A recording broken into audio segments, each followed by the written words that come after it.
told me once before, it's the way of the world. All is right in God's design. Then, let's see what God has to say.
There we go.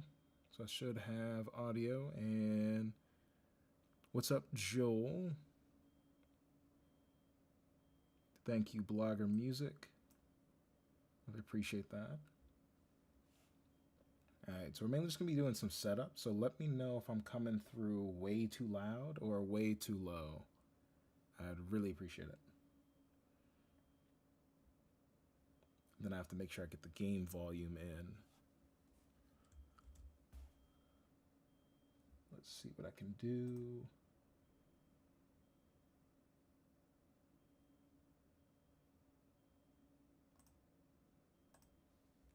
There we go. Now,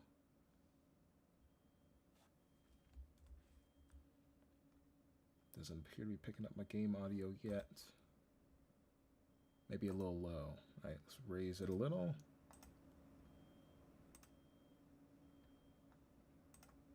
Thanks, man.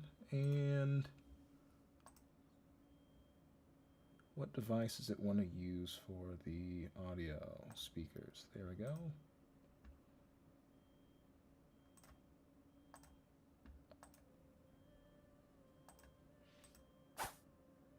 Yep, it's picking up audio for the game. All right, how is the game audio?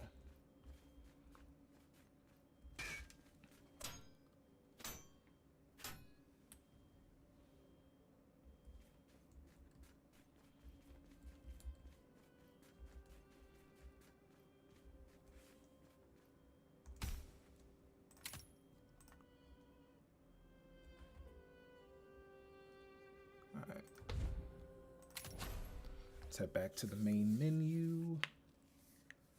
I'm gonna make a new record.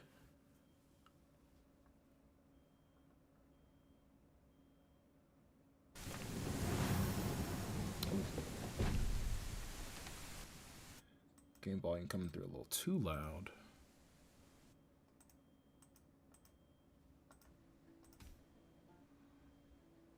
There we go.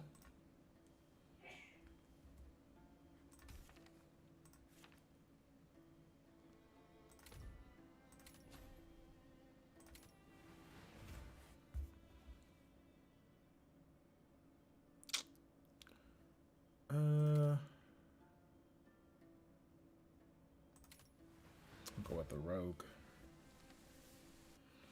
And I'm gonna go ahead and locate my phone real quick while this intro plays. One sec.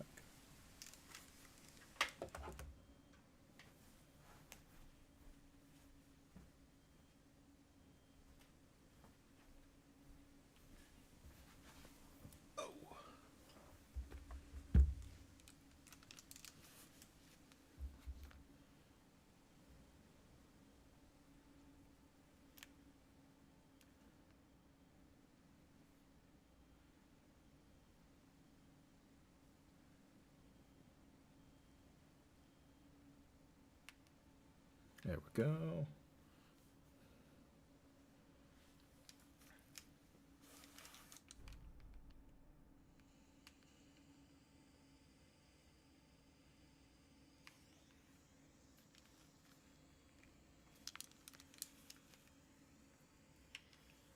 There we go. Okay, that seems solid.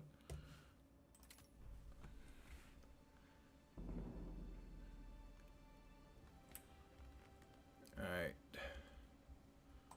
We're going to be doing a mouse and keyboard playthrough. And I'm going to start off by closing out these windows here to save a little on performance.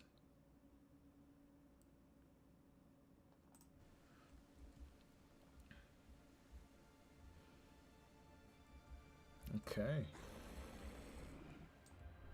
Alright, so if there's any audio issues or anything's too loud, just let me know.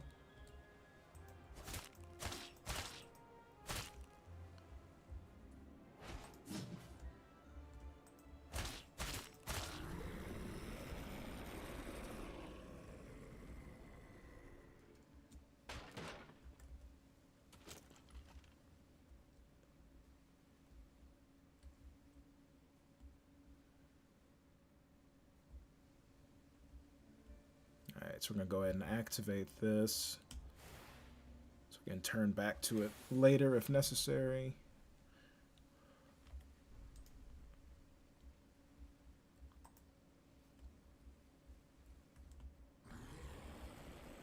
What's up, Magnum?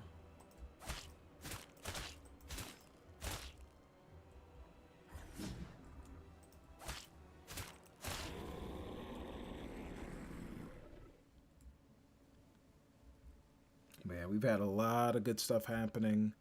We just hit 240% funded on Kickstarter. I'll let him talk. I've left behind some orgwists to guide you. Unfortunately, a curse has spoken through whisper. The company you'll find up ahead won't be friendly. Be prepared.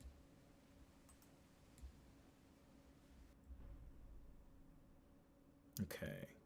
So with this stream, I mainly just want to play through the demo and just do the new build just to make sure there's no bugs or anything apparent that I can see that other people might not notice. Also, just so I can kind of like actually just play the game versus like doing social media posts or a bunch of stuff. Oh, thanks, Stella. Yeah. I'm really surprised because originally the first time I tried on Kickstarter, it just did not go as planned. But people are really enjoying the demo. We've gotten up to, I think, 900 plays since the Kickstarter started. And a lot of the reception's been really good. So that last update was really, really perfect.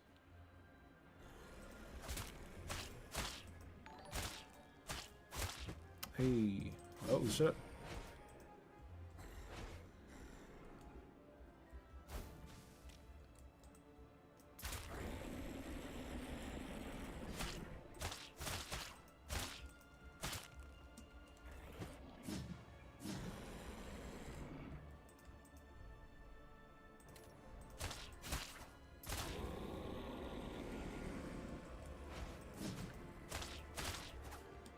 Ooh.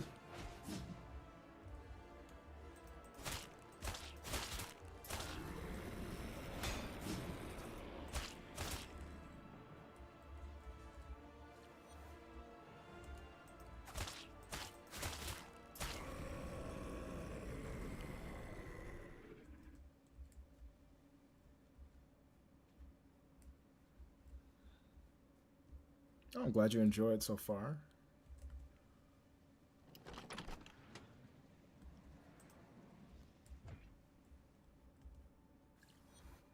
Okay.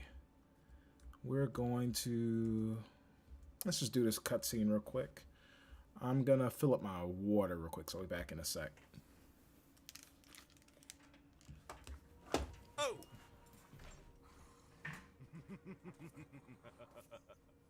Oh, I love what you've done with the plane. I hope you can hear me in there, brother. Whatever that thing is, I came to tell you, all is in order. Your curse may progress any way you please moving forward. Thank you. You may leave. Nonsense. Father wishes to celebrate your talents. You've outdone yourself, Tom. Never has he seen such a display of horror. Besides, you know you shouldn't hold that form for too long. So why don't you... I'll be fine. I suppose I won't make you say no a third time. I expect to see you later, though. The real you. Oh, and be on your guard. Father's chosen as his eyes on us.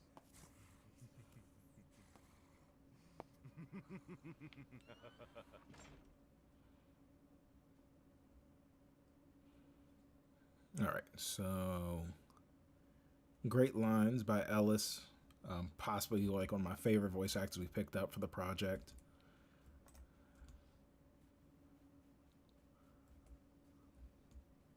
Thank you, Nate.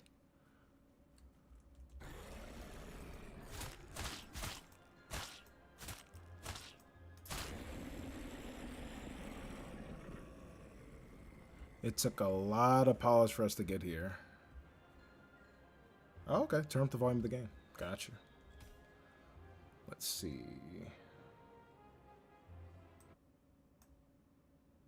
There you go. And I'm actually going to turn down the volume in my ears a little. Matter of fact, I can just do it through my headset.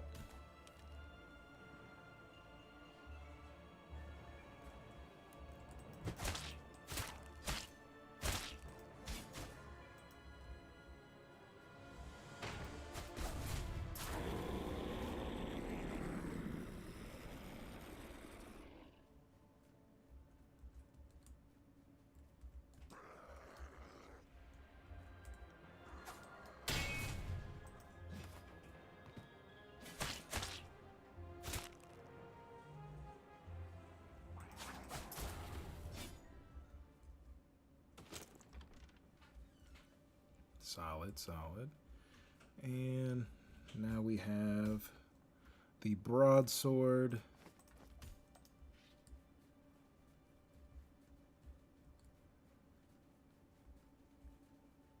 Still my favorite weapon, of course, for the tutorial.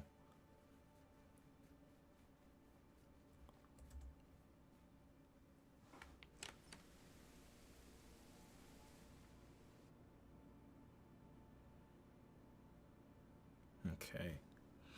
So, side note, I don't know what it is, but it's really an issue to kind of get like really solid feedback, like from other platforms, like Steam, YouTube is like one of the most consistent in terms of getting things. Like, has anyone who's like currently in the chat or anything tried the demo? Has any like ideas or anything they feel about the game that they want to see improved?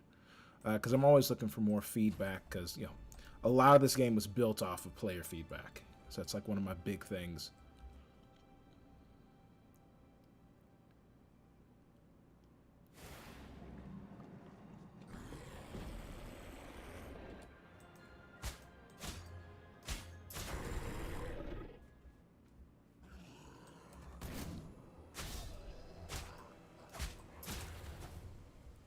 Easy.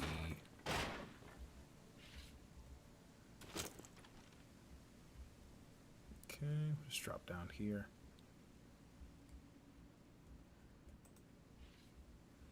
And now we have my preferred twin weapon, the field hand axes.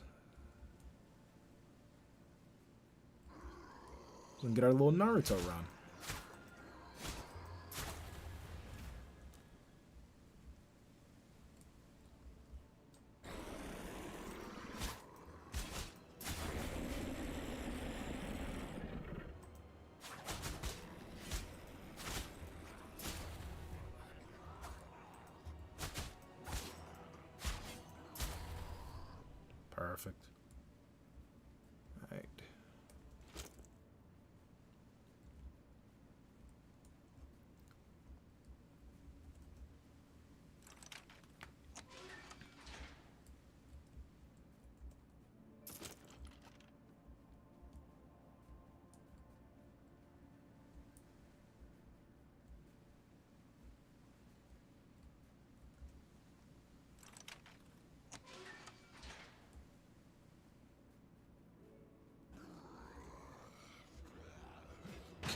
Okay, buddy. I don't know why he spawned up there, but I respect the effort.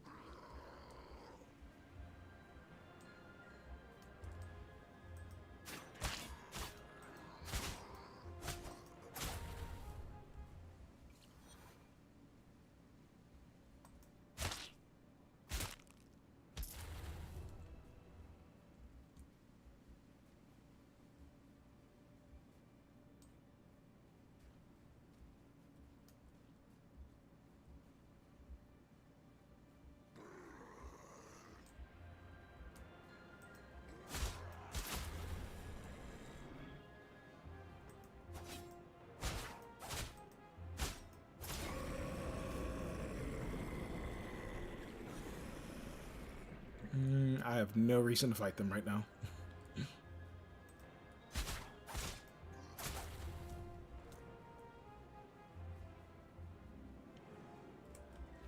Alright, we got the greatsword.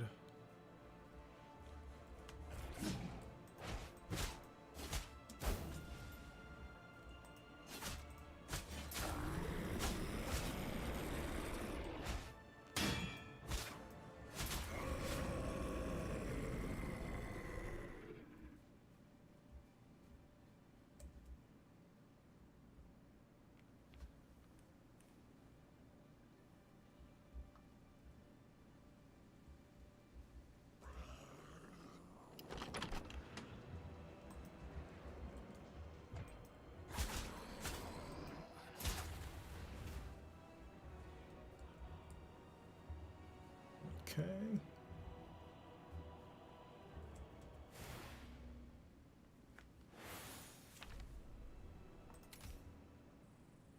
And let's increase our vitality and let's just lean more into dexterity.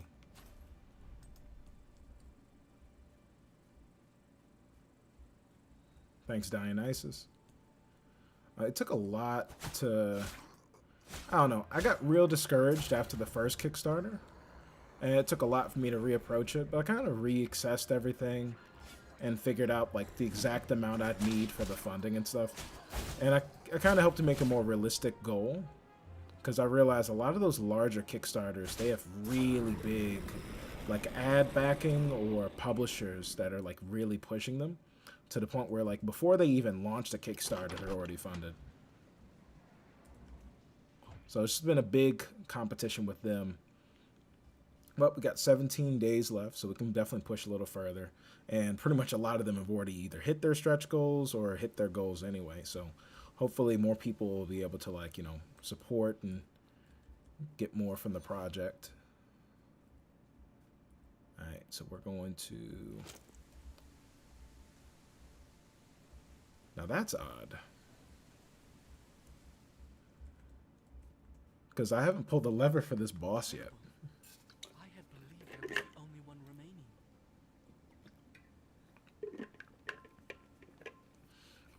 I think I might have picked an old save file by accident. Excuse my manners. My name is Cedric. I was the resident priest here for the guards. You can disregard the getup. I'm of no worth on the battlefield. Figured everyone within reach was aware by now. Our head priestess at the Grand Church led us astray from our faith. I don't know what came over her, but for the past few days, people had started going missing in her care. There we go. Soon after, people started changing. I had only ever heard of them in nursery wives' tales. The old world knows them as Grimwicks, vile husks of nature built off of man. They've ensnared the entirety of Whisper. With you here, though, we may have a chance to at least escape. Down below is the main gate, being guarded by a unique spawn of Grimwick.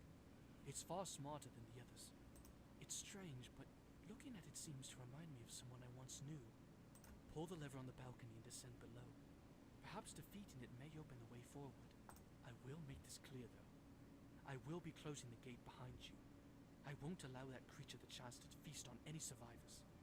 I would hope this isn't your attempt to ransack the place. The Maker frowns upon ungrateful opportunists. If it improves our chances of survival, though, I suppose it wouldn't be too bad if you took a look around for something else. Here, I have this at least. It's the key to the guard captain's quarters. You may find some things of use there. Oh, be careful out there. Okay, so we talked to Cedric. So the next thing for us basically would just be fighting the sub boss and fighting the main boss for the demo.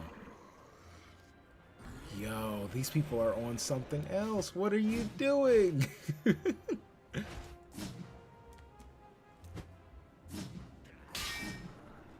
This is what I'll be talking about when I say, like, Unreal Engine updates have some of the weirdest freaking impacts on things. Because I've playtested this build like 4 times, never seen this. So this bug is unique.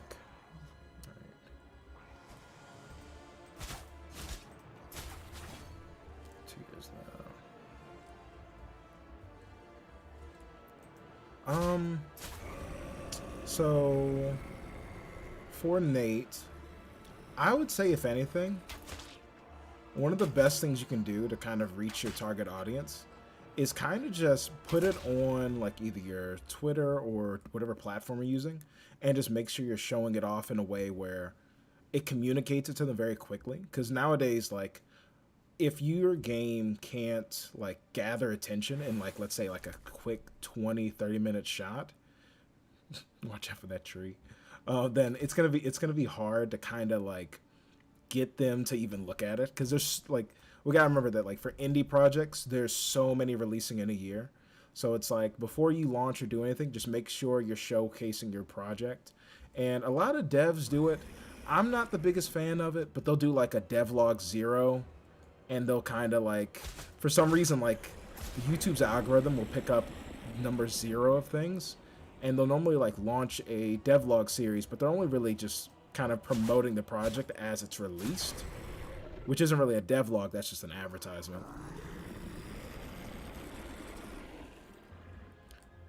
Like, for us, like, the game's still in progress. The only reason I really don't do devlogs is because, like, it takes away time I could be working on updates and other things, and I just really finally had time to really start doing them recently. So that's kind of the only reason why I've been uploading, like, very recently, which has been a lot of reception, because we're almost at, like, we started with our last devlog at, I think, 500 subscribers, and now we're at like 2,000 something, I think.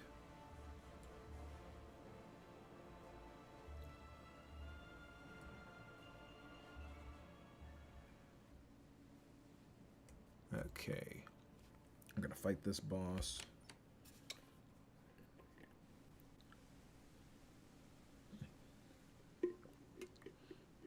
Assuming he spawns, of course. This save is very weird.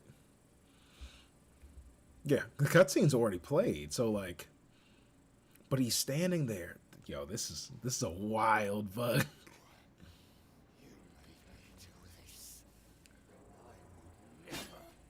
Oh God.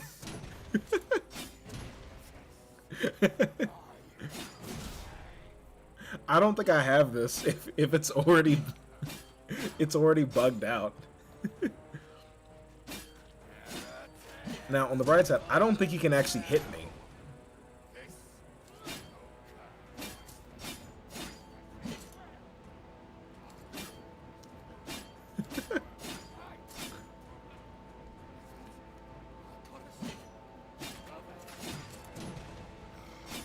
If there's anything, you gotta respect the guy's commitment.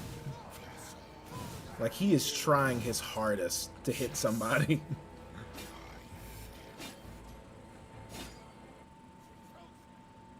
Are we fighting the boss now? I think he's actively trying to hit me right now.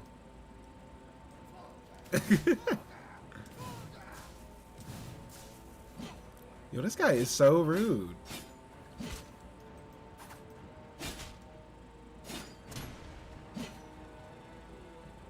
I'm gonna pull up on him. I'll pull up on him.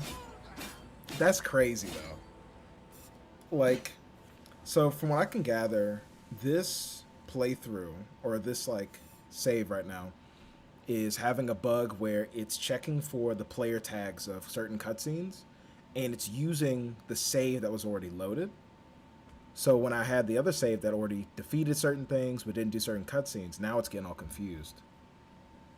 How far is game? I would say right now we're like right at the introduction area. We're just gonna have a lot of stuff added in because I've designed a bunch of areas. It's just a matter of the boss models need to be made, and I need to have all the voice lines like together with the voice actors. Then we're gonna get into localization. Dude whiffed everything until I came in. He was able to like annihilate me in a second. It's okay though. The cutscene's not gonna play this time. The cutscene can't protect them.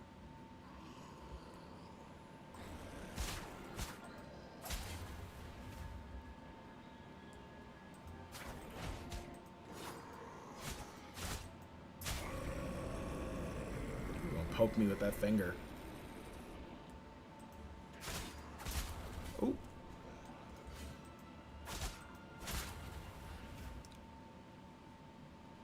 There we go. Alright, let's give this another shot, which, if I remember right, he's kind of all about stagger. So I kind of want to use something that's going to stagger him a little more to make my life easier. I don't want to just get bodied.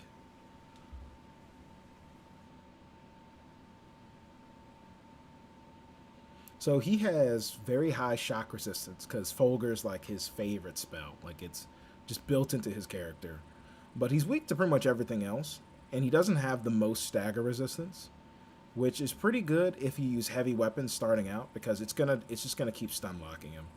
So that's basically what we're gonna try to do.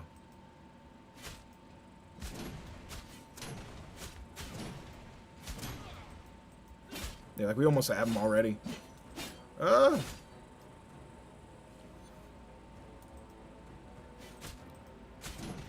This man trying to embarrass me. There we go.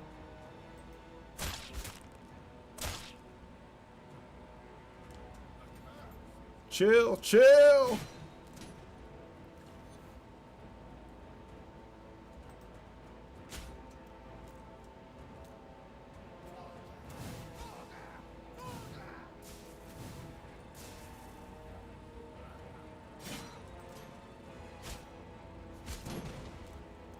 Alright, he's at half HP.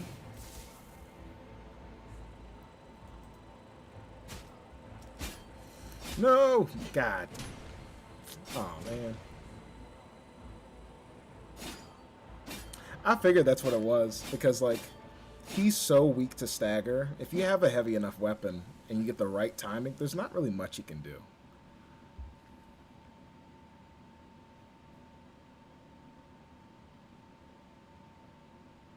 Now, I think if anything, if I were to tweak him a little more, I would probably change up his AI to not focus so much on rushing you down and maybe try to use Folger more. That way you can kind of like get more hits in when he's trying to charge abilities. But at the same time, I think his main thing is just he has so much damage he does. I really feel like that needs to be like toned down just a little bit.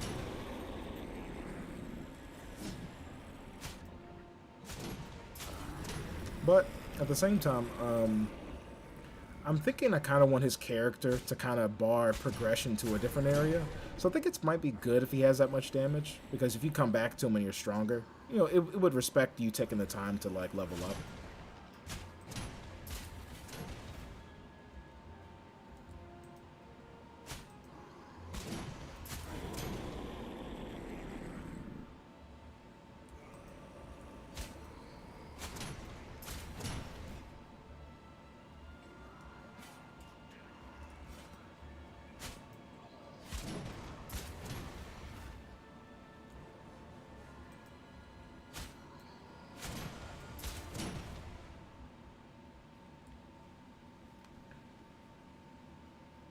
Okay, so well, thank you for subscribing. Yoda. Okay. I'm gonna give this one more shot, mainly because I don't want to spend too much time on him. I don't actually have to kill him. I just really want to, if that makes sense. Which I'm gonna cheese him a little.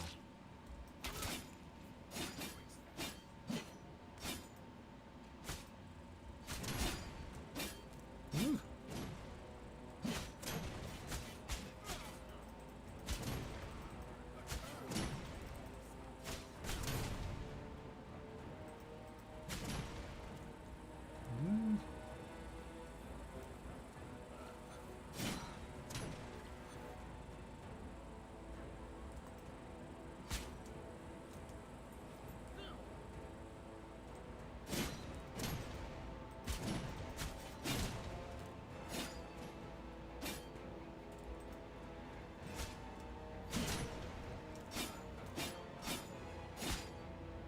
Yeah. I need a farm if I'm gonna kill him. He is bodying me.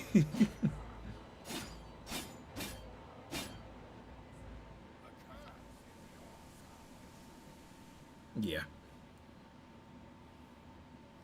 Alright, so we're gonna we're gonna push on to the actual boss. This is like one of those moments where it's like you realize you're not as good as your game as other people. But if anyone's better than me, I definitely would love to see like someone body him, like some other people have. But I think I should have a few other things, but I'm gonna go ahead and just push on to the actual demo boss. And then from there, I think I might pivot over to the early access version, just so we can explore some of the other content.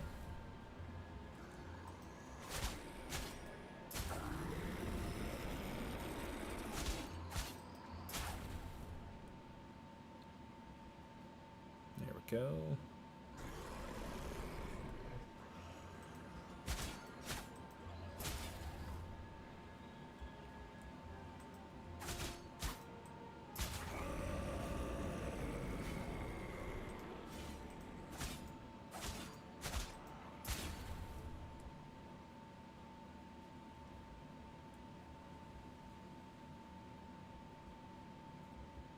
Yeah, this save is all sorts of messed up. He's not supposed to be here right now. Now this is going to stop it. There's a blocking volume here. Alright.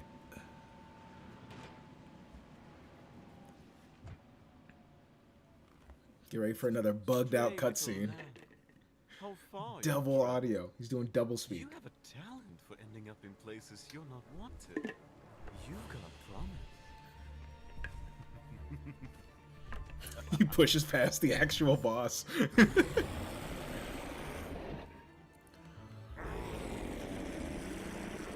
If I could make this boss harder, that'd be crazy. If I made you fight two of them on a new game plus. That might be like actually diabolical. Good God.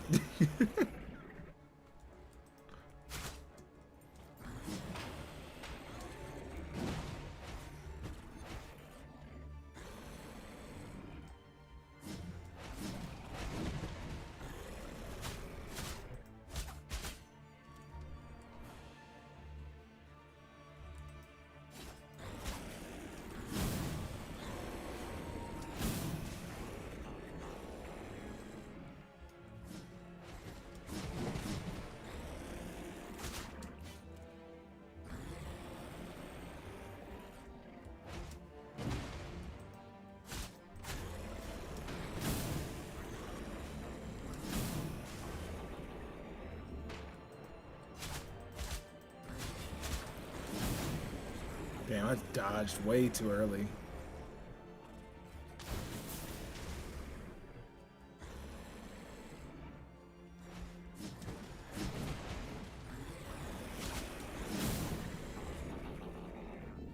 Jerk tried to fake me out.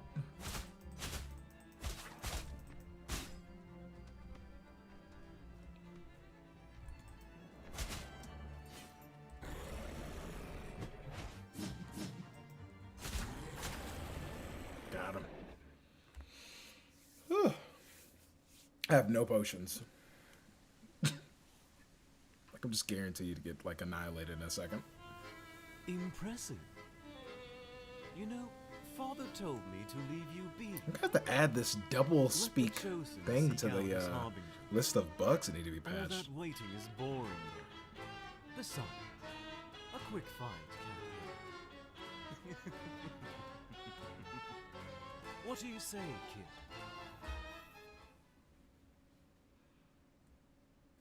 What would cause that?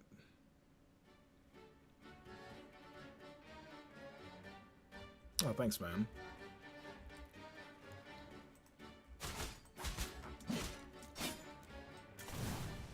Yeah, go ahead and kill me. Should have known better. I suppose I just got too excited. You'll get another chance at my head in the end, if we don't sacrifice this country first. Till then, see you later, kid.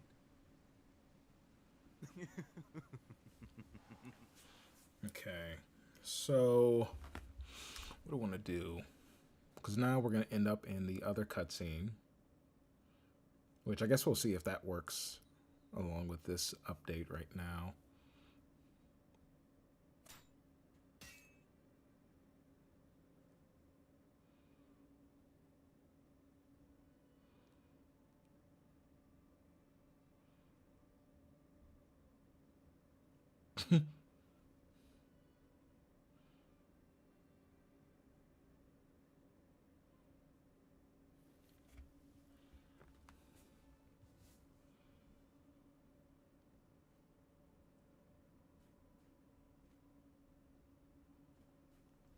Okay. Tutorial area, we have our items, we have full HP, NPCs are here. Cutscene.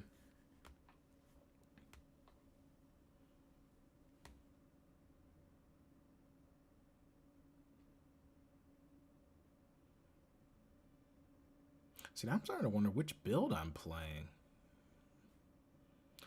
Oh, I know what it is. I didn't update my Steam.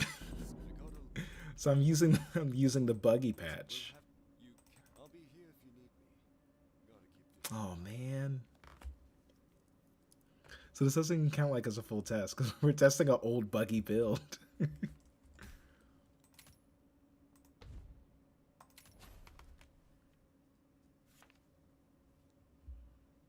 So this should teleport us back to the last Aura Mantle we were at.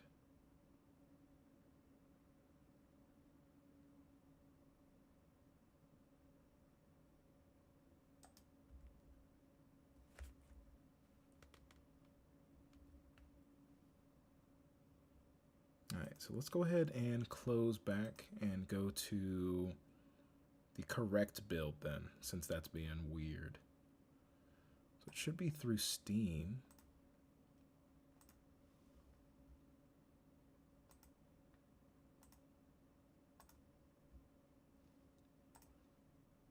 We'll go ahead and load it up.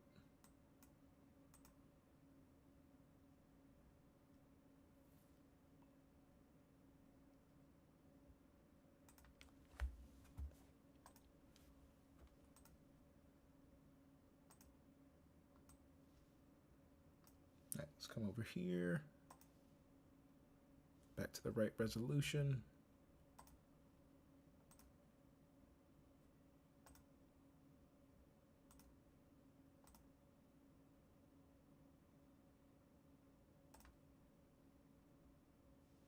I think the volume's actually lower on this, so I think if we raise that a little.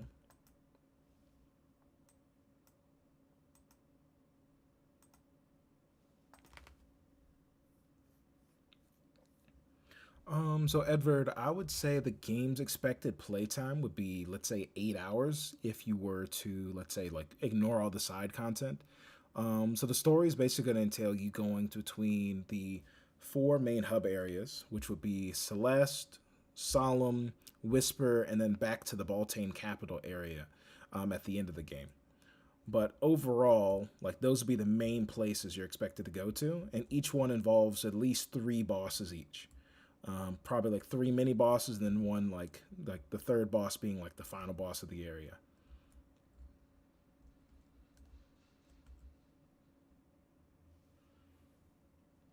All right, so oof, hope this is another character that's already done everything. It might just be. So I already have the armor. What's her face isn't there, meaning that quest's already been completed. Do I have Balrin's shield? If I have Balrin's shield, then I know. Yep, I've done everything on this character. All right, so I'm just gonna run around and kill stuff.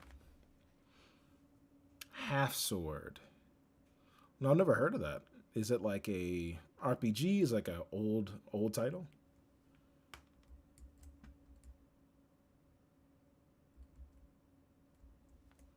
I'm just making sure you guys can still hear the game, right? Because it's coming through really low in my audio. Turn my audio on the headset all the way up.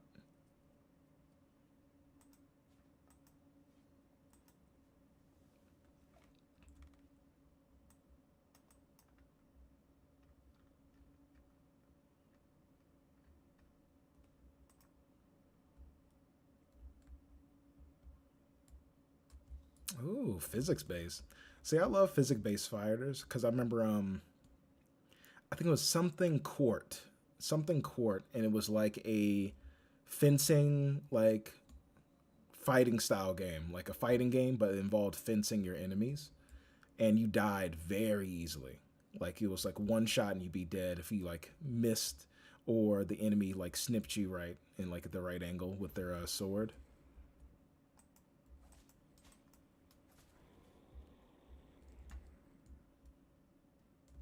Oh.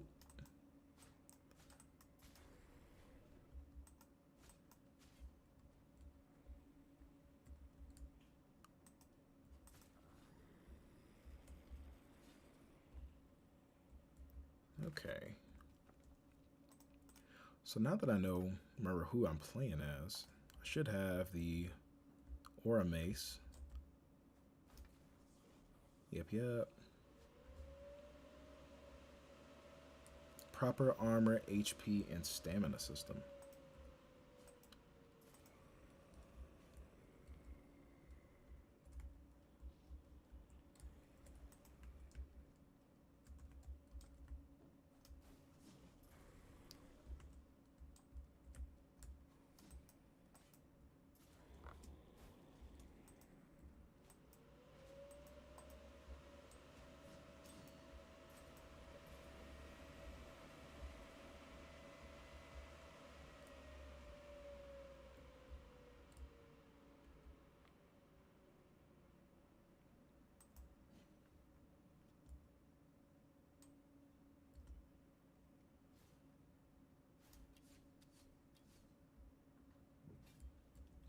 Man, I got nothing but good stuff on this character.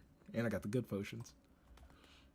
I think what I'll do, I might start a new playthrough.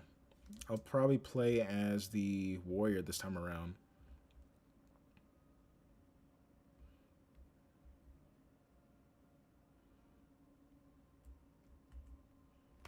And we'll try it that way.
Okay, so real quick, we're just going to take a break in the combat and just make a quick note list of things that need to be fixed between both of the current builds. So first would be, let's see, how much of the narrative is dependent on the Kickstarter.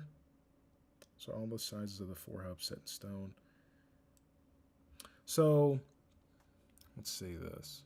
So the smallest area is probably Whisper, because it's really just a downtown area, a lift, some other plot stuff, and then a cathedral and some other areas. It's probably going to be like 2 to 3 hours to explore the whole thing and do all the side quests involved with it.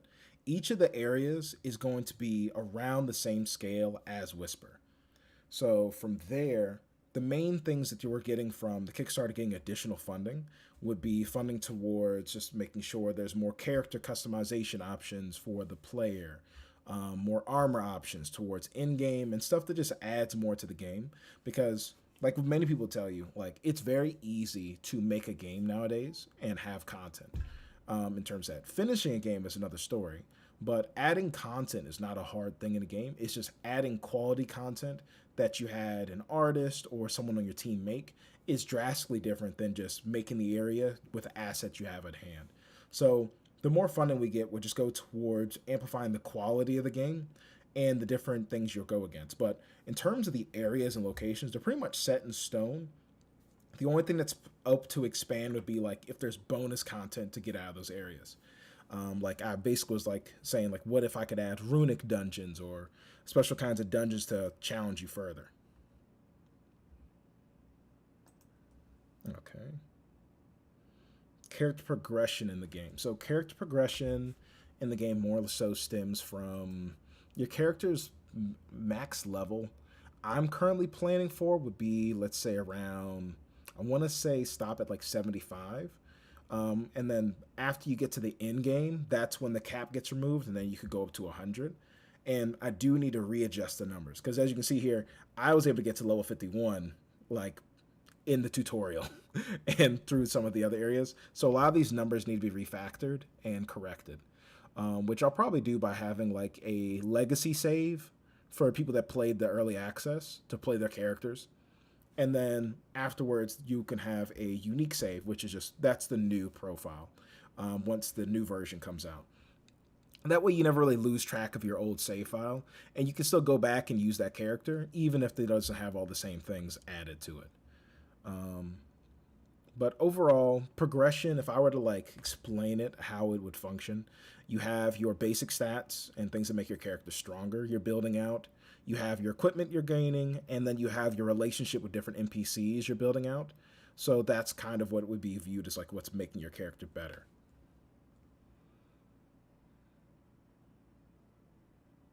So no skills trees. Now, I was planning to possibly have some form of a mastery system for side task and life skills. I was a big fan of how Fable had blacksmithing, fishing, and all these other like side activities you could do, log cutting, and I thought it'd be cool to do those things. But at the same time, I kind of want the player to just earn money and things by doing side quests and tasks. So I'll probably look into what options I have for mastery. Because if anything, it might just have to do with you doing certain quest lines, which would give you access to new weapons and abilities for certain masteries. And that would make sense to do it like that, because I don't want to be like, kill this many of this monster and now your heavy weapons is level 6. Like, it's not an MMO like that. I don't want people to kind of feel like they need to farm.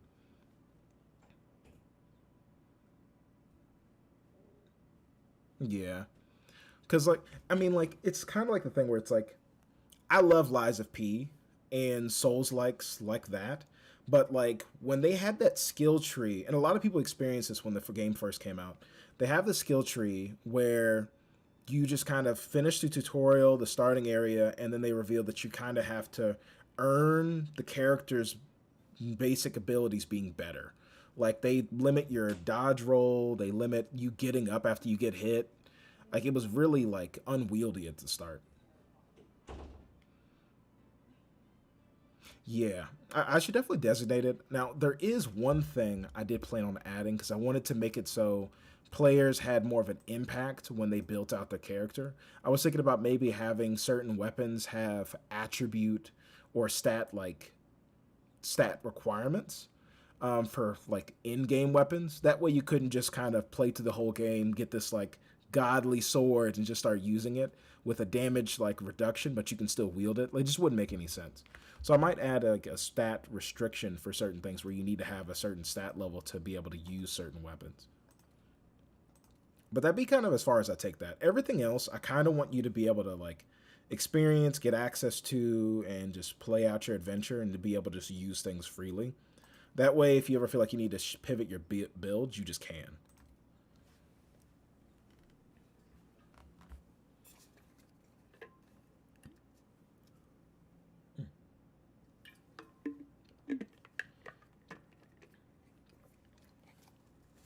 I actually never got to play Fable Legends. I remember seeing like a lot of videos about it, but I just never really got to try it myself.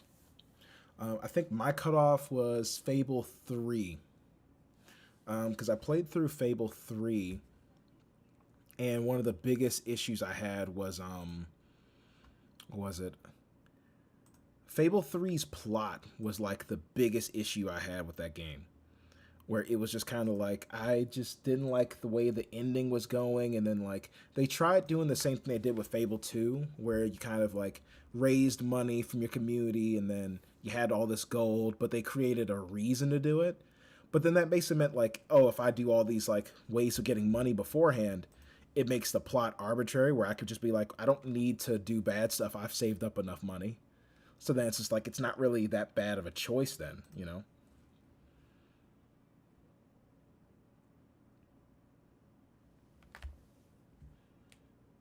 All right, so we're going to get back to our list here. So on our list of bugs, we need to go ahead and add screen resolution is not saving properly. And on map open, the resolution is resetting to a default. Because right now I think it just pivoted back to being like, I want to say maybe like 1920 by 1080 from being like 4K. So that's not a good sign. So we can have that added to our list. The other issue was the enemy was spawning in floating above, basically. I think that stems from how we're respawning enemies, which might just mean we might need to make a separate system that's spawning the enemy after the enemy gets destroyed. That way it doesn't feel like, oh, they're just going to spawn in and it's just going to cause an issue where they're spawning in the same spot. Or make it ignore enemies that are not dead and just teleport them back to their starting position instead of like destroying them and respawning them.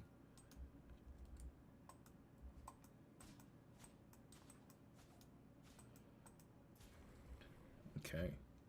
So coming back to the early access version, I can definitely see the difference in terms of the color quality here, because this definitely comes through more as like a foggy like rain like setting and stuff. And the light is coming through, but you can definitely see that a lot of it's coming through is like kind of washed out and gray. So I'm glad I made the change. So it's really good to come back and like have a look at this like that and kind of get a better idea, because it makes things feel like a little less, you know, a little more polished. But what we're going to do is we're going to go ahead and correct that, and we're going to move this down to scale, move this back where it's supposed to be, so we're looking at the right monitor, and we're going to go back to the right resolution.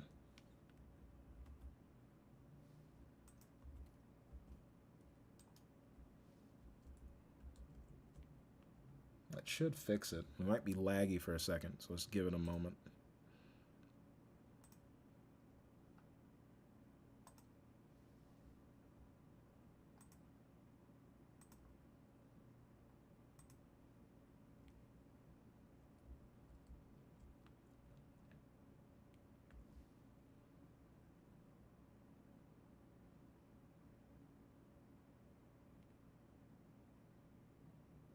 Yeah, the first Fable, it had so much personality in general, and I felt like it lost some of that by the time you got to Fable 3 because they kind of changed the way the characters function to make them more like, like they treated them like they were actually heroes. They took that away where they were treated like heroes in the first one where these people had like almost like kind of like a My Hero Academia kind of vibe in terms of like them celebrating individual characters. And then by the time you get to Fable 2 and Fable 3, it's just like, why would it make sense for this society to forget that heroes exist? Like I get it, it's been years, but at the same time, like, I don't know, it's not like they all died all at the same time and there was like a huge inciting event and people just forgot they existed in history. Like they still exist. And then by the time you get to 3, people act like there's only 4 left on the planet.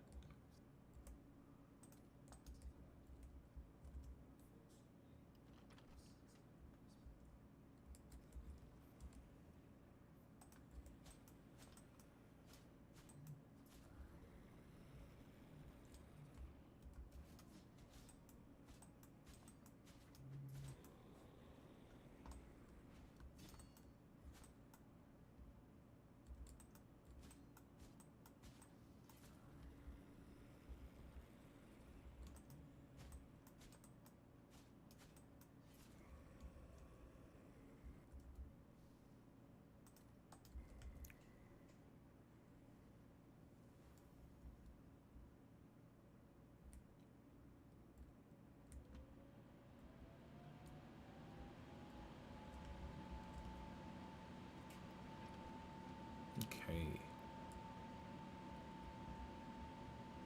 Yeah, I definitely feel better about the lighting in the current early access demo build, which we're basically just going to try to combine the different qualities of both of them together to make sure that like people in the early access before I add the new content are just going to really see how good things are. And we can just go ahead and check up on this cutscene and see how it looked in the original before the update.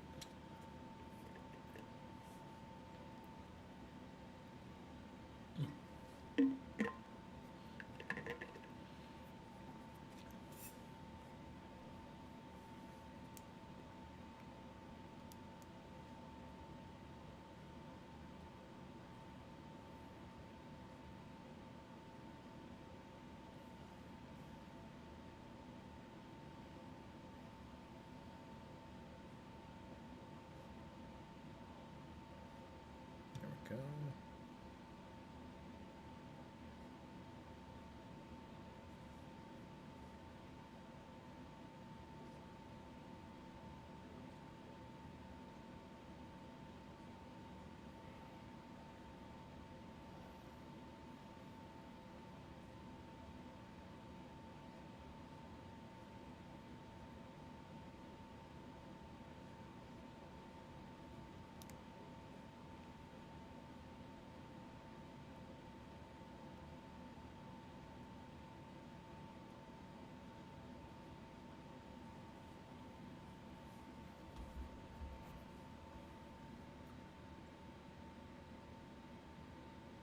Oh yeah,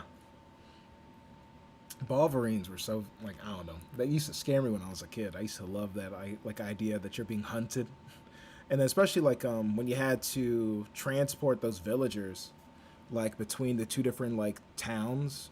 Forget the two. I don't think it was like directly from Bowerstone, but you had to transport them back to the hero's original hometown. Maybe Oakvale. It might be Oakvale. But you go back to his original hometown, and you have these 3 like traders that basically all need to be like redirected. And one guy's been scratched, and he turns into that Balverine at the end of your journey.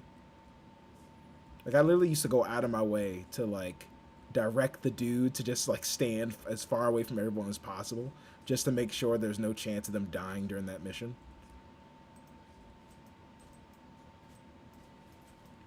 Yeah, that was scary because like you're fighting them, and then like you think one's about to die, and it just hops out of your way, and then you have to deal with the other one that's gonna knock you over.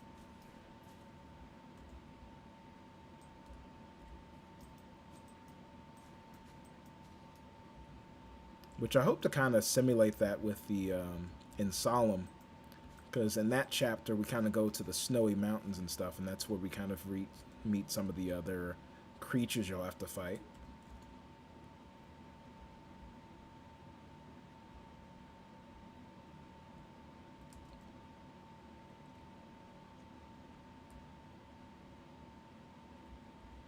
Get a backstab in real quick.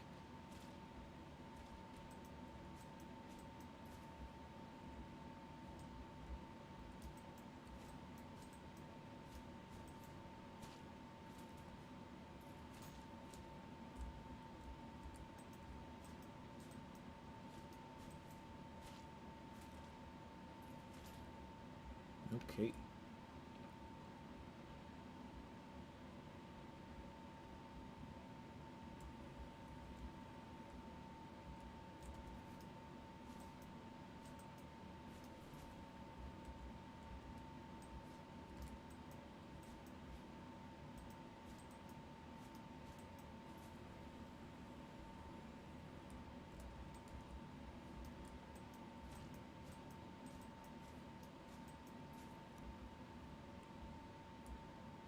So now we should be good to head up.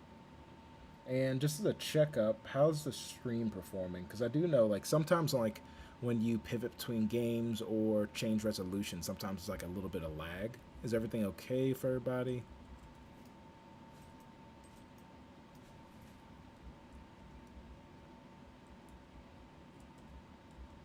Like, I know there's a little lag in the game, but that's to be expected. Because whenever I stream anything, screen capture and stuff like that normally causes some issues at some random point.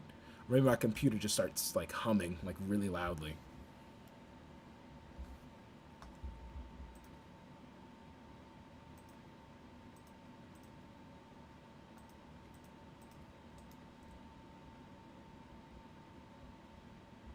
Okay, so what are we gonna do?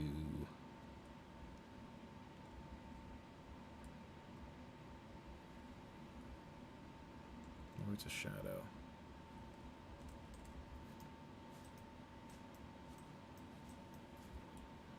Where's the shadow? Oh, okay.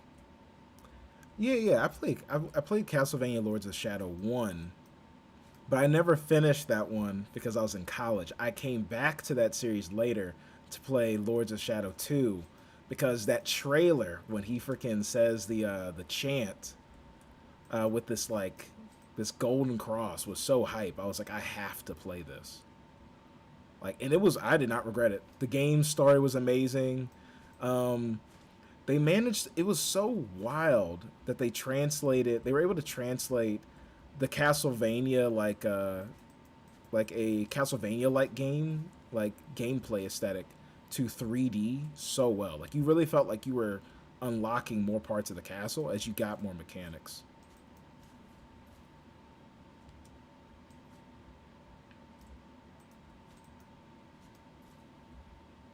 That's actually, you know what? I did play the DLC at the end of Lords of the Fallen 1. So it's weird. I don't remember, like, most of the game except for, like, the intro and then the DLC. Time works so weird. Thanks, Mark. Oh. Oh, God. We start back the normal 9 to 5 tomorrow, so we're definitely going to still be putting out updates. And if we do get, like, funded any further, like, let's say, like, the dream goal of hitting 50,000, we definitely be working on this full time. But for now, we're just going to keep pushing it, keep making updates, and then with the funding, we're going to be able to pay our artists finally.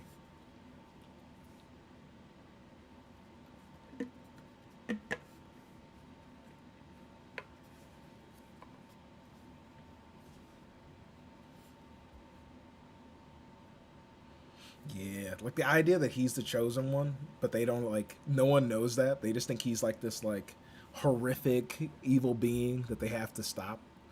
Like, God's already not on your side. Like, he is God's chosen.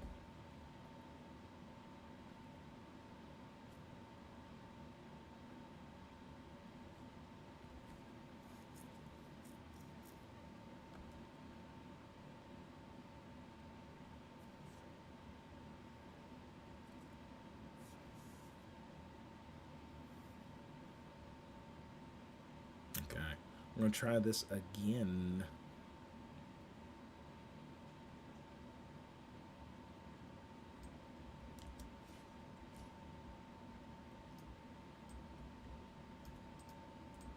Oh, he faked me out. That is so rude.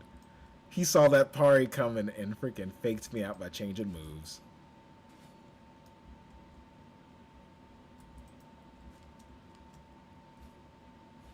Alright, how are we going to do this? Running into his attacks and getting knocked across the battlefield definitely is the way to do it. Yo, he's reading me.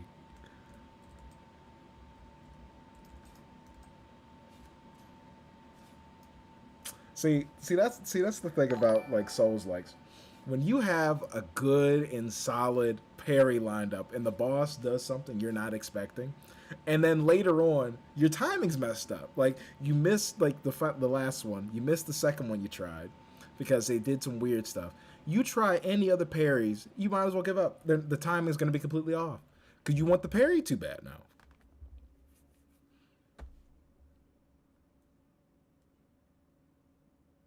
Dude just annihilated me casually. Every parry got ignored.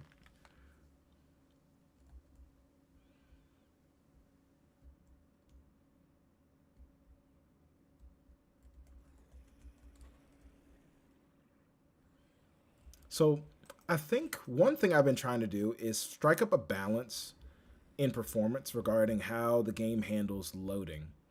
And I did that with the recent early access demo because instead of it being the way it was, where every single time you would like die or open the map, it would open up a new map or new level after you made your character and stuff.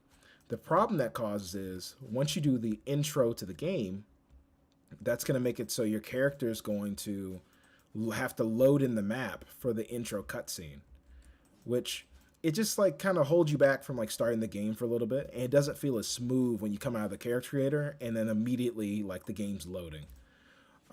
So I think I might be fine with that low key. Like, I think the game having to reopen the map when you die might be okay. Since like I'm looking at it now, the load screens aren't that bad. Cause like I was back in the game pretty quickly. I mean, these bosses, like, I actually like went out of my way to make sure that they have that Souls-like logic where your death state, oh, excuse me, your death state is one thing.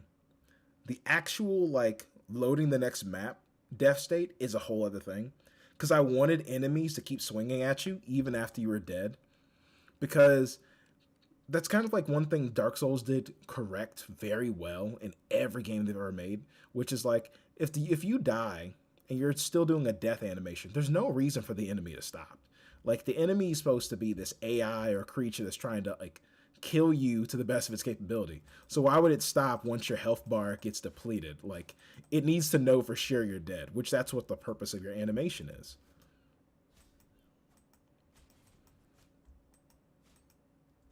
Oh, he's done. He's done this playthrough. Like, ain't no way.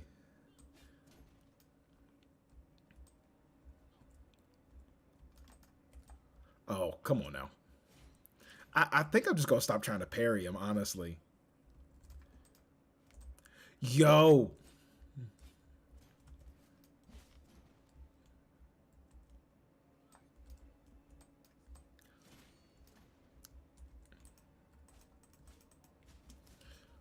Bruh, I'm directly in front of you.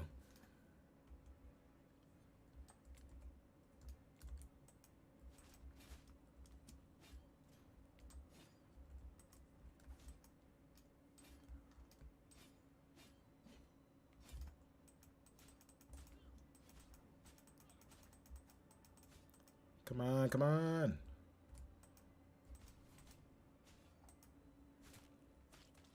There we go.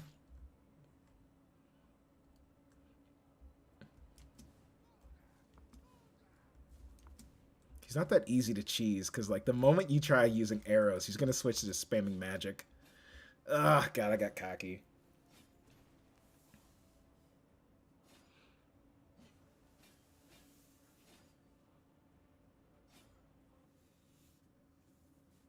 There's one thing I've always wanted to put in an RPG because I experienced it like a long time ago, but I can't remember what game it is.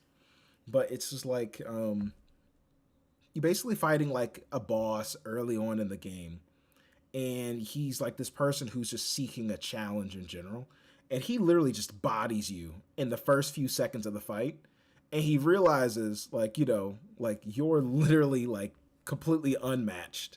Like he can't, there's no way you're gonna be able to fight him. So he literally helps you up, heals you to full HP, and then the boss just keeps going after that. Like, and then he decides to go easy on you. And of course, you fight him later on in the game. It's like one of those like RPGs that was kind of like on Game Boy Advance. I don't want to say it was freaking oh my god, it wasn't Golden Sun. It was something else that was like Golden Sun. But yeah, so I've been streaming for about an hour and 12 now. I'm gonna go ahead and put down more of these bugs that we experienced. Now we can ignore some of the stuff we experienced in the early access demo.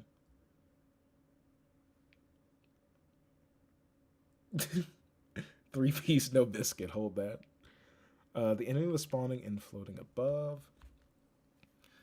Yeah, I just love when like people find unique ways to try to like make bosses express their character more, which I think that's why like everyone loves like Metal Gear Rising: Revengeance so much, and different kinds of story games like that, because the bosses all have their own like either funny or like really cool aesthetic, or sometimes they're just a weird character. Like everyone remembers like Monsoon from that game, or they remember freaking Monsoon. Everyone remembers the main dude you fight with the katana, but no one wants to think about that one random Southern guy who says, "I want him dead."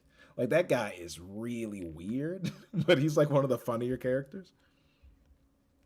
All right, so to go over bugs we're gonna be fixing in the next session, we're going to be fixing the issue where some of the enemies are spawning above their respawns. We're going to be fixing the issue where screen resolution is not saving properly on map open, which is resulting in it resetting to the default resolution when the level reopens. And we're going to be fixing the issue where the player tags are not sometimes correct in the early access demo. And that should be most of the things we experienced that were like just issues throughout the playthrough. There are some bugs, guaranteed in the early access version. Sometimes it leads to crashes, but that's going to be updated. Those same bugs aren't in the early access demo. So we're just going to focus on the main bugs we experienced, which mainly just comes down to those things regarding the boss spawns, the summons, and stuff like that. So let's go ahead and just load up the early access demo one more time.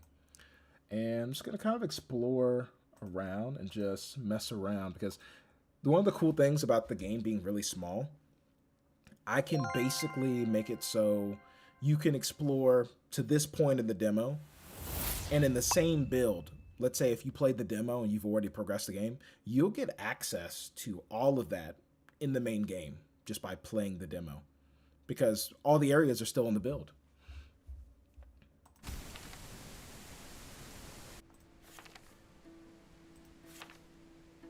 All right, we're going to go to our level 34.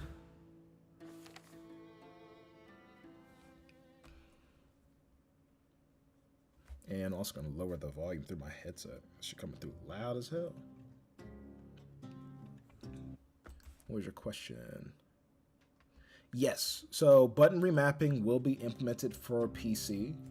It's just one of those things that's going to take some time, mainly because I need to make sure that I have a good handle on how it's going to work. Because I don't want it to be like, oh, hey, you changed this button mapping, and then remapping it is a huge pain. Because that also can happen in some cases. So I just have to make sure I do everything. Because, like, I don't know. It takes a lot to remap buttons in Unreal Engine for some reason. So as you can see, anyone who's played the early access, you can tell this area is kind of under construction. Some things have been moved around, like the aura mantle's still here. But after we do some more work over the next few days to this weekend, probably by Sunday, it's all going to be added over here. This area is going to have, it's still going to be like, have NPCs, but it's going to be a little more tightly packed because it makes more sense for the Whisper enemies to kind of just be exploring around. And you can ignore this guy here. He's just here because I just wanted to fight him at some point. But this is a weaker version of him.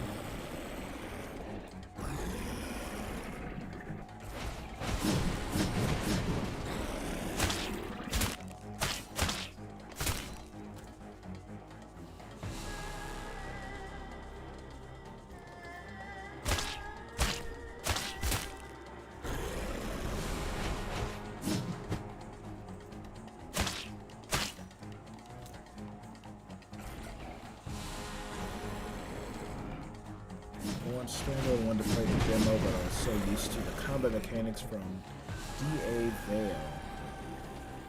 D.A. Vale. D.A. Vale. What game is that? It's not ringing any bells.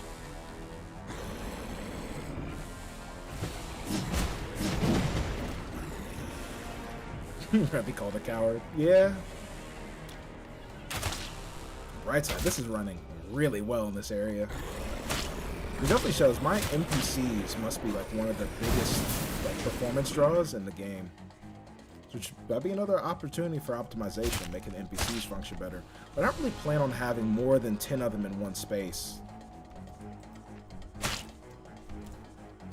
See, now I feel bad. I don't want to kill him. I'm gonna use a single potion.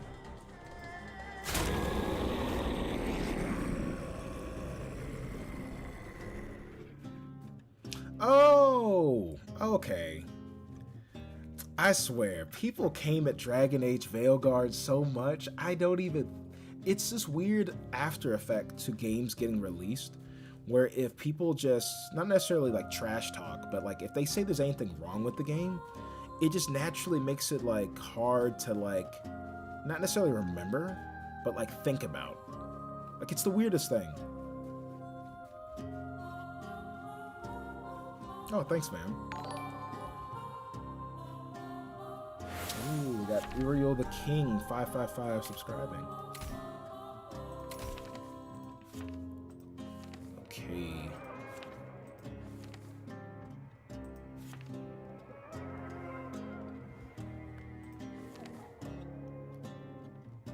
Where do we want to go?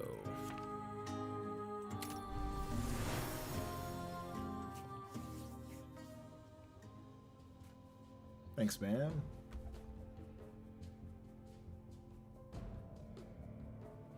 Yeah, I've been getting pretty bodied by some of the other stuff that's just lingering around the game.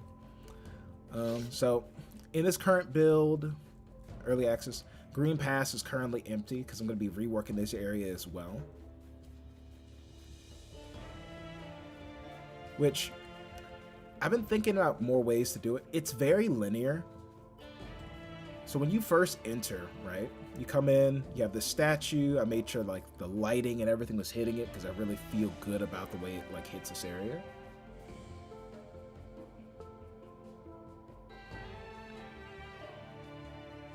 Yeah, I feel like, so it's one of those things where like people always forget mantling is not a good thing in most things of the gaming industry. Like, I'm not just gonna read a book that's in the fantasy genre and be like, man, this isn't Harry Potter, you know? Like, Harry Potter's like one of the best things I've ever read, but this is no Harry Potter. Like, just because an RPG isn't trying to do all the things Baldur's Gate is, doesn't make it bad.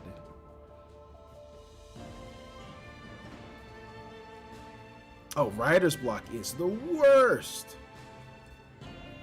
I found the only thing that works best for me is to do something else, which is why I have so many side projects, which isn't healthy.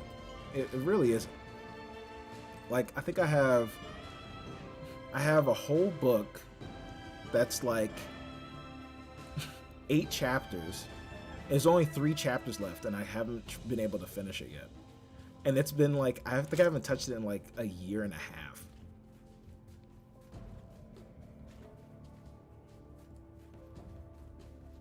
Let's go into the mines. Yeah, the lighting in this area is way better. A lot of people don't like the intro, mainly because they have PTSD from other indie games where everything's gray and foggy. Because if you have a big area, most people will be like, okay, let's mask that by making it foggy. And I always like kind of hate that. Like, so whenever people see, like, even right now, someone basically would see this frame and be like, man, there's just so much fog in this game. I can never play it. Like, I get it to a degree.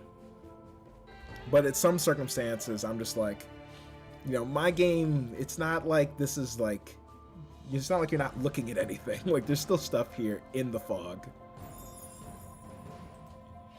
Have I not fought this boss here on this playthrough?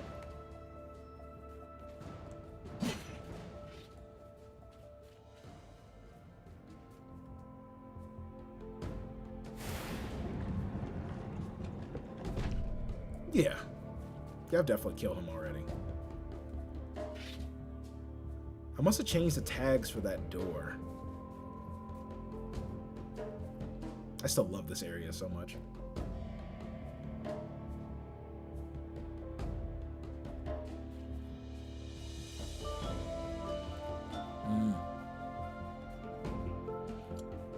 I can say one thing that's worked for me, which is just engaging in other mediums in general will help you find your way through writer's block as much as anything else, which a lot of people basically say that, you know, like, they always argue about originality and stuff, but different things have a different kind of, like, plot and essence to them of what actual story they're trying to tell. Like, one of my friends was trying to write a story that was about loss, but it was also about family and, like, fatherhood and stuff. And the only thing I could basically tell him was, you just need to play Last of Us. Like, play Last of Us, maybe watch I Am Legend or some of these other things. Like, whenever it's a story that's about someone who's lost something very specific, the best thing is always to watch something that kind of, like, you know, it really hits on that. And that's why, like, some people, like, if you've experienced a lot of loss, you can write about loss very well. If you've experienced a lot of things that, like, involve loss, you could also have that same capacity to kind of imitate or understand how to write out your story.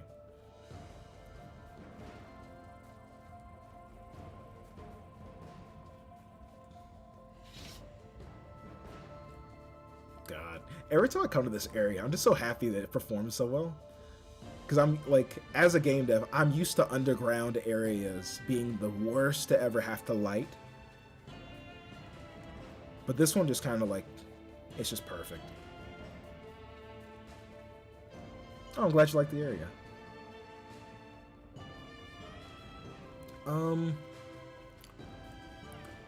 If I remember, I was in college. One of the like, the writing teachers I basically had, they basically talked about people kind of get too in their head about what they draw from other stories, because unless you're, like, directly plagiarizing, just saying, hey bro, man, I think I wrote the Bible, and you, like, literally go word for word, bar for bar, like, there's a lot of nuance you can add to stories you're experiencing. So there's not really, like, a line where you be like, oh, like, taking any inspiration from anything is wrong. Like, even, like, look at Fade, right? The best way to kind of build out something that gives it, like, a tone, story, and stuff is to combine things and elements of things you like. Like, I enjoyed the combat of Dark Souls and the instruments it gives you to progress in the game, the fast travel, all those mechanics. I love the framing of Fullmetal Alchemist's story and how it helps you figure out, like, and learn different characters as you explore and see, like, what's at stake with their world, as well as introducing all these unique characters, which is a perfect engine to introduce bosses. And then I love Fable's exploration mechanics, like the demon doors, the silver keys, like all those different things and meeting NPCs. So when you combine those all together, they frame themselves into a very unique world. And then from there, it's just a matter of you just having your own unique writing.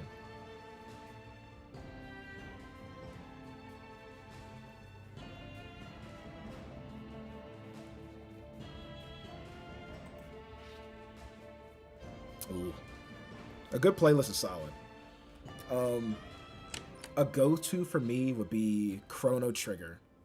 If I play a playlist from Chrono Trigger, I could probably write for like 3 hours straight without stopping in most cases. Now, would I have to at some point adjust what I wrote? Maybe, but it's pretty much the best direction I ever have to basically just kind of putting myself in the mindset to just write stuff.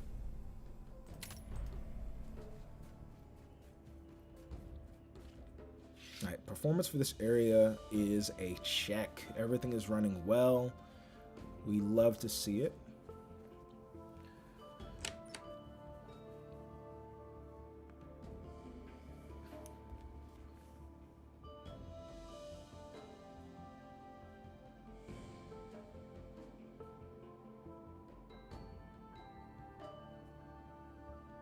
Okay.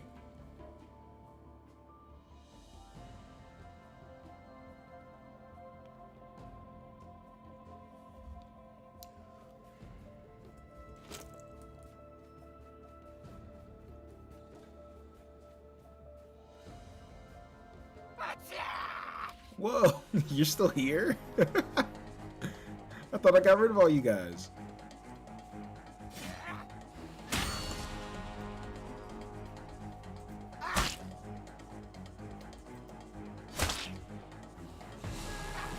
I think my favorite thing about the wildlings is I kept something from the old build of Fade where if you parry them, their resolve breaks.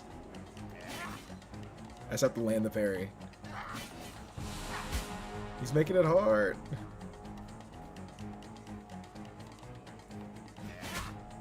Oh, my timing sucks.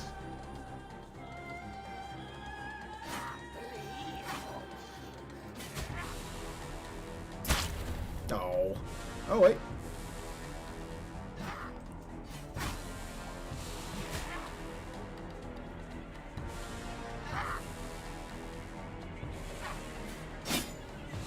Oh, I'm almost dead. I forgot they do so much damage. I need to add a transparency filter on some of these trees, because they really do get in the way in this area.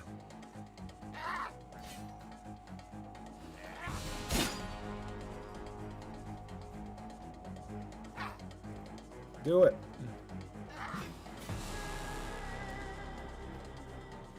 Oh shit, so they're all here. There we go. Goodbye.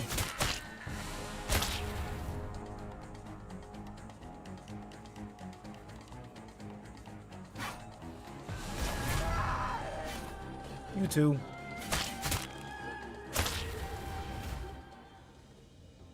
Okay.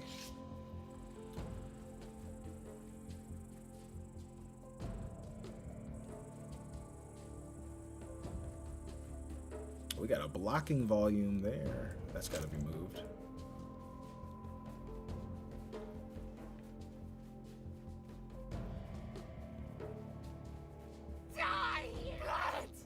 Thanks, man.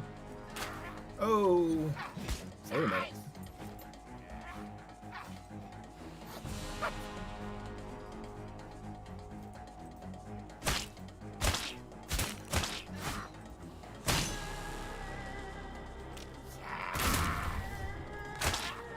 Quit it.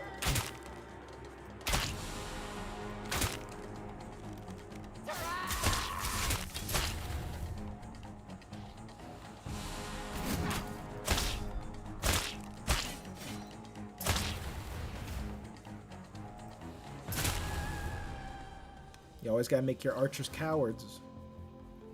That's good game design. They have to run.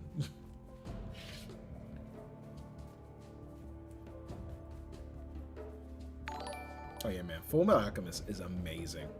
Like to this day, like I still my friends are like the kind of people where like they'll take in like a lot of different animes, a lot of different things, which I definitely respect. But sometimes there's just like this thing where like they don't want to give things too much like favoritism because they're like well known or popular.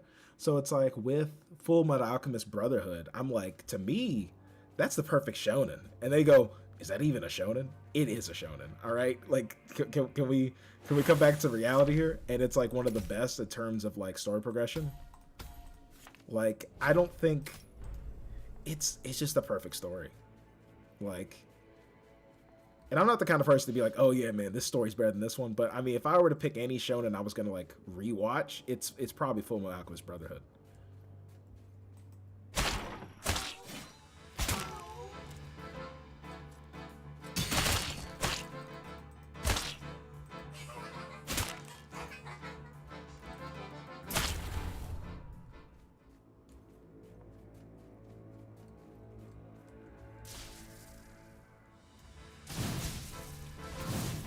So, fun fact about these living armor creatures.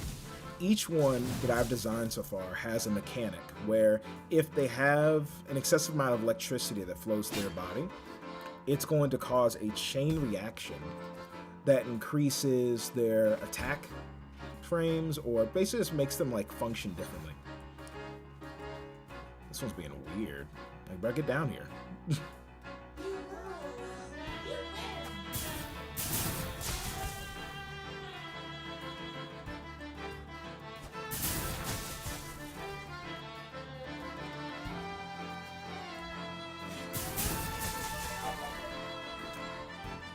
My magic stat is so low.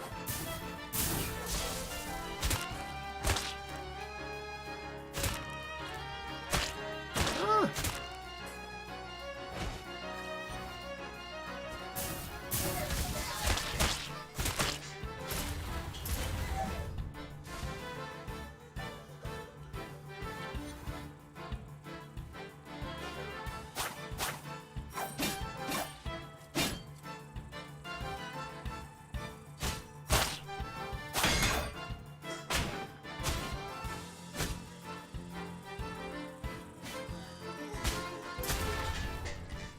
Yeah, Winry's done perfectly.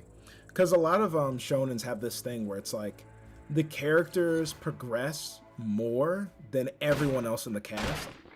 And to some degree, they're like, okay, well, I mean, if a character's Naruto, right? He's meant to reach his direction. He's meant to achieve what he's going to achieve. So naturally, people are going to fall behind. But then some characters are just like, bruh, you've been weak forever. Like, Aruka Sensei never had an arc, you know?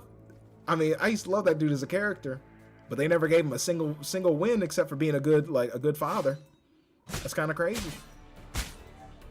But in Full Metal Alchemist, every character feels like their arc comes to an end and they have character growth. Or at least an opportunity for growth. Like, even like one of the homunculus by the end of the story, the one who gets like reset back to a fetus, like he has a character arc now. Like he can grow from that. He can be raised by real parents and be a real person. Like, that's already deep in itself. Like, you don't get that for a lot of other shonens. Oh, shit. I never pulled the lever for this.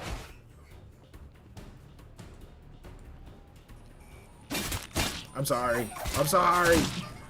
Oh, my God. Not like this.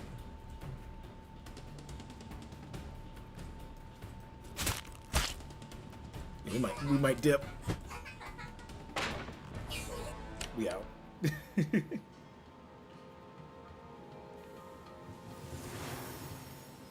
So, Night of Near. So with the wildlings sounding like goblins from Dragon's Dogma 2. So one of my friends, Ellis Knight, incredible voice actor. One of the things I asked him to do earlier on in phase development was to basically do the voices for the wildlings. And he was like, okay, do you have any videos or samples of what you want them to sound like? And I literally sent him a video by this YouTuber who used to only do enemies from Dragon's Dogma. And he would just make like entire character things about those enemies. So for that one specifically, like I had him just watch the video and he just made his own like cadence from the way the goblins sound to adapt to the script I had written. And that's how we got the voice for them.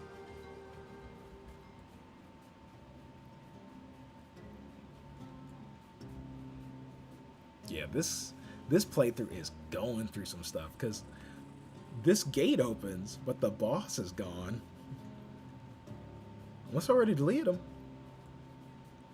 I might already delete him.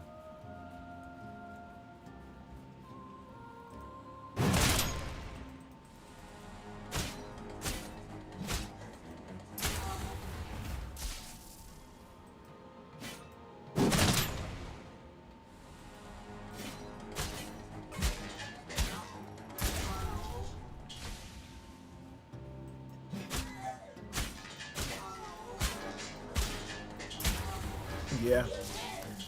And like I feel like a lot of people, they don't realize in some animes, right? You'll have a character who's just like, oh yeah, what's his gimmick? He's just evil, right?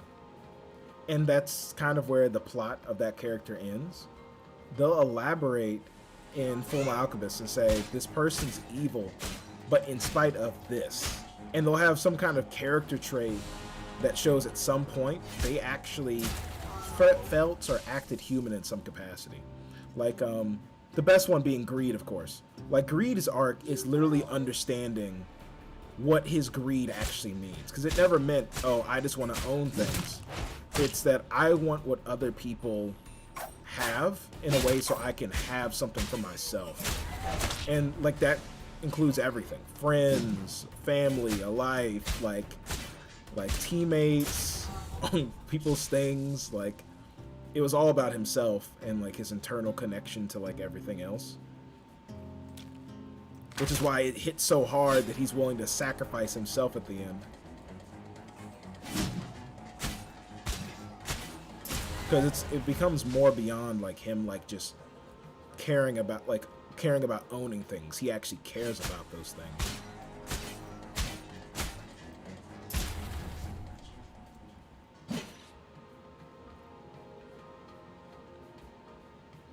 I can't wait till I design this dungeon. I'm gonna make this so annoying.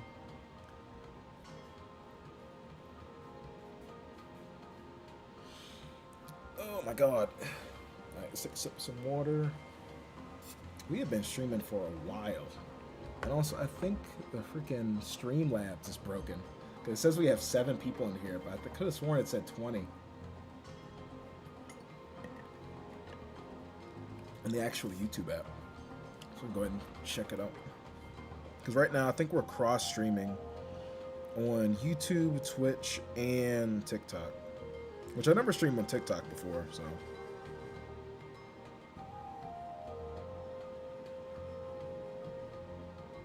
Yes, we got 12 of you guys in here, but it says 12. And then... let's just check the Twitch.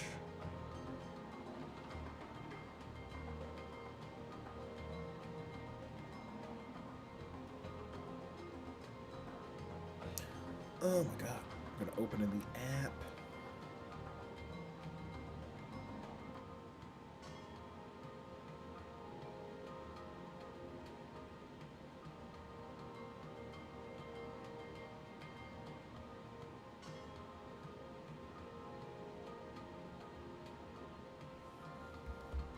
Yeah, I figured enough from Twitch. Twitch is like zero discovery. At least on YouTube, like with like having subscribers and stuff. Like people can join in and they'll know about the stream at least.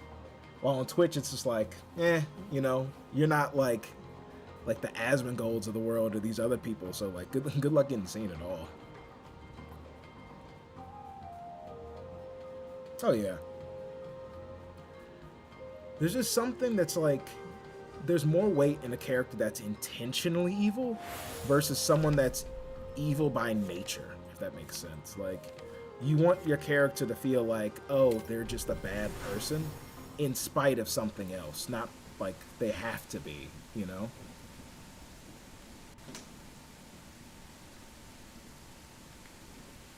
It's like writing a... Oh, to get back to the writing thing, it'd be like if you had to write a parent and the parent character you were writing didn't care about their kid in any capacity, writing that character like makes no sense. Like, why they hate their kid so much because of what they took from them, but they don't care about the kid at all. Like, that's where you get into like, you got to create some deep trauma to why they hate their kid, so like it make the plot make sense. Otherwise, it's gonna be hollow. Like, what are you writing, Oliver Twist?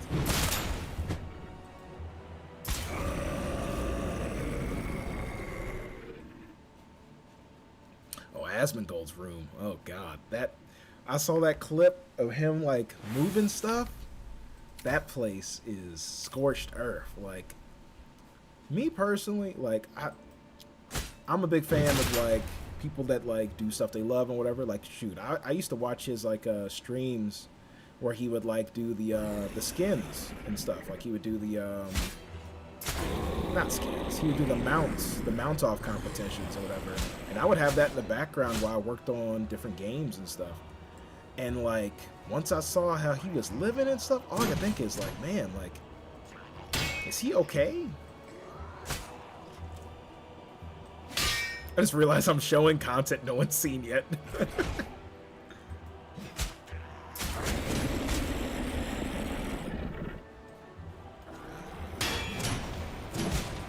I guess this will be a reason to watch to the end of the stream, because I'll probably be cutting it off in a little bit. I should probably work on some stuff and get things ready.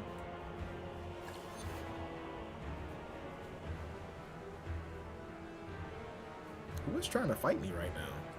The music's still going off.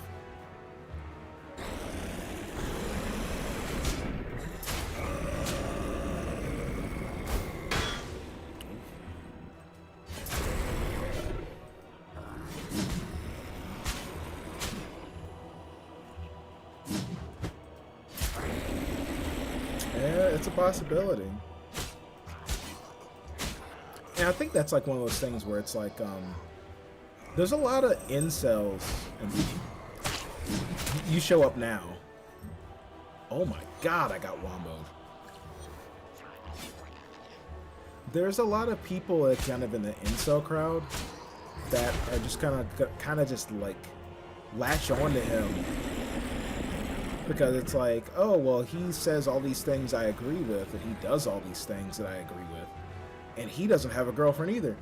The dude's a millionaire. The only reason why he doesn't have a girlfriend is because he doesn't clean. And he doesn't do anything. Like, and he might have one. We don't know. We don't even, like, at this rate, we don't know if the stream or, like, anything he does is real anymore. Like, if someone were to tell me, hey man, like, you're doing a lot of like crazy stuff online right now, I'd probably listen to them. Like, this dude just says crazy stuff now for the past year or so.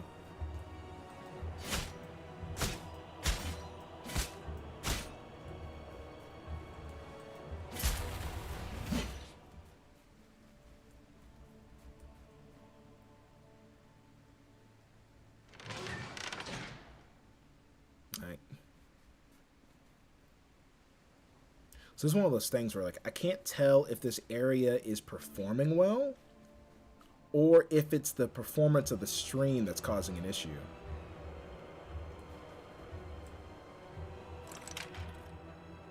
Right.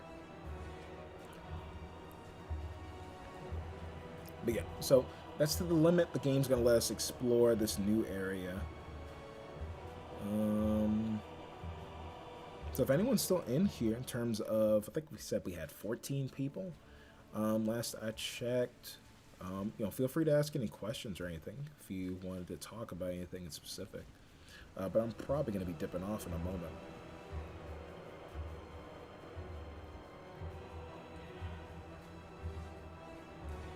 Oh yeah, I mean, all that stuff kind of works for you in general. Like, if you grift on certain topics, like, even if you don't fully, like, wholeheartedly, like, support it, chances are you're going to benefit from it financially in today's climate. Like, you could say basically anything and then immediately get, like, support of, like, a large group of people. And then suddenly it's now a career. Like, I think it was the weirdest thing. This lady said some crazy stuff on, what was it? That show, BuzzFeed, the BuzzFeed 1 versus 20, whatever. And she said some crazy stuff to like Destiny, and then like she was also on one about like atheism and versus religion. Oh, okay. I can answer that. So basically, I work with a motion capture studio called Haptics Motion Capture, and they're basically stationed out in Ohio. Basically, all I have to do is just communicate with them on what I need done. I'll normally make a storyboard by sketching it out, or sometimes I'll do it in game with in-game assets, and I'll basically tell them like, "Hey, I need this character to go to this distance, do this action, make the whole scene, write a script." And then they'll basically get their motion capture actors to then map out that whole scene and just make it into a Unreal Engine animation file for me. So then I just take each character that's supposed to do that animation, and I just have their skeleton play the correct animation in the scene. And then from there, it's just me setting up my cinematic cameras, because like I still have to film it properly, and that's kind of where things kind of get complicated, because it's like sometimes certain animations they'll work, but they just won't work to the degree I want them to. And that's like a big part of it, which is balancing out how everything works together. Which, if you ever pay attention, like same thing as at any other game dev, if there's an animation that works in more than one place, you know for sure I'm going to use it there. I'm going to reuse the hell out of it. So I don't actually want to put myself in the game. I want to put people I know into the game, which this is a secret for anyone who is just kind of just like in the stream or whatever, which think of this as a reward for being here. One of the stretch goals is for a D&D inspired side quest that's going to be happening in the game. Basically, once we get enough funding, if we get into the stretch goals, that individual that's voicing the character in that quest is going to be a specific person who's popular with certain things. Like, I'm a big fan of Dimension 20. I always forget the other one. It's got that Adam Mercer guy, and he's like hilarious. Critical Role, Dimension 20. There's a new one I saw, and I just know for the role I want to get like a popular or really good DM to just voice the character. And the idea is you're basically meeting this little meek guy who has this group of friends he has in the game. They run a game basically similar to Dungeons and Dragons, and he has this gemstone that you need for a side quest. And this gemstone's basically going to teleport you to his frame of where he wants you to be in his world, which basically is a little Dungeons and Dragons campaign. So it's gonna be a short side quest. You teleport to this place, you fight some specific enemies that he's basically gonna be narrating over, and the whole time you're gonna be narrated by this popular, like, dungeon master.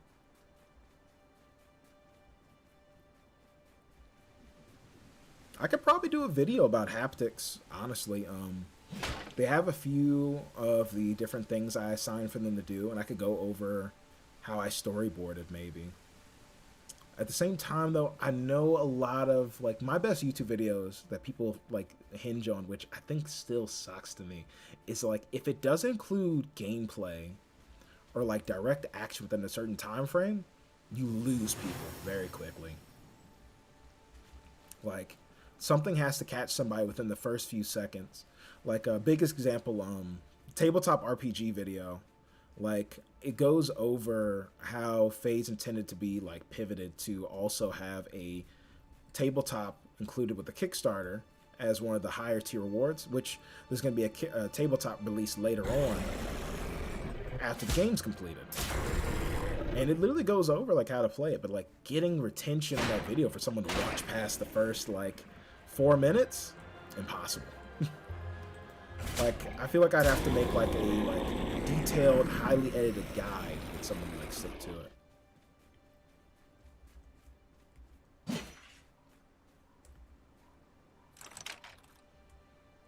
Okay. Alright, so with that, We are about to approach the 2 hour mark. I just wanted to stream for 2 hours today and kind of go over things, just like see how this game functions and everything with the current build. We did find some bugs, but that's fine. I can just work on those tonight. But all in all, I was still able to get through the demo, experience a lot of the content, and then a lot of the stuff still remains from the current build, which I'm going to be adding in all those quests and making little tweaks and changes to them as I go.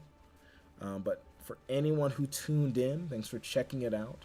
I'll see you guys possibly tomorrow if I decide to stream again. But this was fun. We had some more people in here than usual. We got some subscribers. We went over the content and everything, and we're going to have this VOD to go back to. There's no music in the background, so this is we don't have any worries about copyright or anything like that. So I'll see you guys in the next one. If you guys haven't joined up with the Kickstarter, subscribed, or like done anything, definitely do it now. If you did, like if you find this entertaining or you're interested. But I'll talk